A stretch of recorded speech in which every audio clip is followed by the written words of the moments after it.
இயேசுவின் ஈடு இணையற்ற வல்லமுள்ள நாமத்தினாலே இப்புதிய மாதத்திலே அனைத்து அன்பு உறவுகளுக்கு மனதார அன்பின் இனிய நல்வாழ்த்துக்களை தெரிவித்துக் கொள்கிறேன். இப்புதிய மாதத்தை காண செய்த தேவாதி தேவனுக்கு ஸ்தோத்திரம் உண்டாவதாக. இப்புதிய மாதத்திற்கான திரு வாக்குத்தத்த வார்த்தை லூக்கா 2:10. பயப்படாதிருங்கள், இதோ எல்லா ஜனத்துக்கும் மிகுந்த சந்தோஷத்தை உண்டாக்கும் நற்செய்தியை உங்களுக்கு அறிவிக்கிறேன். பிரியமானவர்களே, இம்மாதம் நம் அனைவருக்கும் குதூகலத்தின் மாதம். கர்த்தராகிய ஆண்டவராகிய இயேசு கிறிஸ்து உலக மீட்பர் இரட்சகர் பிறந்த மாதம். நமக்கு கிறிஸ்மஸ் என்றாலே கொண்டாட்டம்தான்.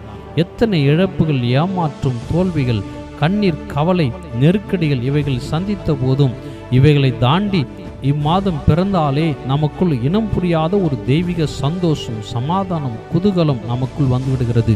இம்மாதம் நம் அனைவருக்கும் மிகுந்த சந்தோஷத்தை உண்டாக்கும் நல்ல செய்தி நம் ஆண்டவரின் பிறப்பின் நாளில் உள்ளது. கர்த்தராகிய இயேசு கிறிஸ்து பிறந்த நோக்கமே மானிடர் அனைவருக்கும் மிகுந்த சந்தோஷத்தை தருவதற்காக. பாவ சாப ரோகங்கள் நீக்கி, இருளை அகற்றி, அடிமைதனத்தை நீக்கி, சத்ருவின் சூழ்ச்சிகளை நிர்மூலமாக்கி மானிடர் அனைவருக்கும் சந்தோஷத்தை, சமாதானத்தை அளித்திடவே.